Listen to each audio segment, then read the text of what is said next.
This is Brandon here again, STL Sports. Give you a little update on the Blues. What if, and whether or not they'll make the Stanley Cup playoffs for 2025. So now the numbers have changed a little bit compared to yesterday's video. If you haven't watched that one, I'll put it in the related part here, related videos for you to watch.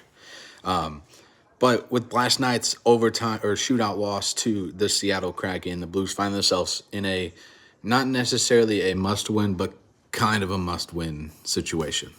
So as we currently sit, the Blues sit 43, 30, and 8, 94 points on the season. They can't, I wouldn't say they can't. Wildcard one is at 22% currently, and also meaning with the red percentage here, they don't control the destiny for their spot. So it's going to depend on what Minnesota does over their next game too. Now, wildcard two is 100% up for grabs, a 73% chance of getting that spot, and they control their destiny for that position in the playoffs. Now, if they win their next game against the Utah Hockey Club, they have a 36% chance of getting wildcard one, depending on what the Minnesota Wild do in their game as well. And then they have a 64% chance of getting, there's a 64% chance of them getting into the playoffs, with a 0% chance of them missing the Stanley Cup playoffs this year. Now, if they lose the game against the Utah Hockey Club, put them at 43, 31, and 8, keeps them at 94 points.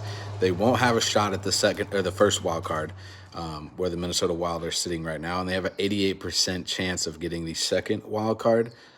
Only if the Flames, they don't win their next several games in a row or whatever, and they have a 12% chance of not making the playoffs. So, yeah, it comes down to this game against Utah. If they don't get a point against Utah, so they just finished 43, 31, and 8 on the season, 94 points, again, the chances of missing the playoffs are at 12%, but you have an 88% chance of getting wild card 2 this year. So we'll see what happens. Now, the Blues can clinch the A spot in a wild card or in the Stanley Cup playoffs tonight if the Flames lose to the Sharks in regulation. That's the only absolute way that this could happen, is if the Flames lose to the Sharks in regulation. That's the important word right there, in regulation. Thanks for watching, and let's go Blues.